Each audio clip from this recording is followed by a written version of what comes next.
क्या एक स्त्री जिसका जन्म ही अग्नि से हुआ हो, जिसकी शादी एक नहीं 5-5 वीरों से हुई हो, जिसके अपमान ने इतिहास का सबसे भयंकर युद्ध शुरू कर दिया हो, क्या वो सिर्फ एक रानी थी या किसी अधूरी इच्छा, किसी वरदान या शायद किसी श्राप का परिणाम? क्या द्रौपदी का जीवन पहले से तय था? क्या उसके पिछले जन्म का कोई रहस्य था जो महाभारत के विनाश का कारण बना?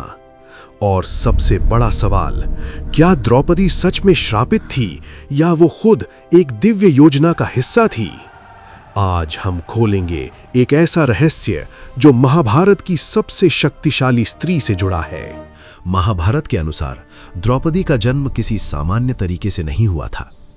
वो ना तो किसी मां के गर्भ से पैदा हुई और ना ही उसने बचपन देखा, बल्कि वो सीधे एक यज्ञ की अग्नि से प्रकट हुई थी। राजा द्रुपद अपने अपमान का बदला लेने के लिए एक विशेष यज्ञ कराया और उसी अग्नि से 2 दिव्य संतानें प्रकट हुईं, एक पुत्र धृष्टद्युम्न और दूसरी द्रौपदी। उस समय एक दिव्य आकाशवाणी हुई कि ये स्त्री भविष्य में महान विनाश का कारण बनेगी। सोचिए, एक ऐसी स्त्री जिसका जन्म ही युद्ध के लिए हुआ हो, क्या उसका जीवन सामान्य हो सकता था? द्रौपदी को कई नामों से जाना जाता है, कृष्णा, पांचाली, यज्ञसेनी, लेकिन इन सभी नामों के पीछे एक ही सत्य छुपा है, वो कोई साधारण आत्मा नहीं थी। महाभारत में साफ बताया गया है कि उसका जन्म देवताओं की योजना का हिस्सा था और वो अधर्म के अंत के लिए आई थी। लेकिन सवाल अभी भी बाकी है, उसकी आत्मा आखिर आई कहां से? महाभारत के कुछ अध्यायों में एक कहानी मिलती है, एक स्त्री की जिसका नाम था नलाइनी। नलाइनी एक अत्यंत पतिव्रता स्त्री थी। उसका विवाह एक वृद्ध और कुष्ठ रोग से ग्रसित ऋषि मौदगल्य से हुआ था। फिर भी उसने अपने पति की सेवा में कोई कमी नहीं छोड़ी।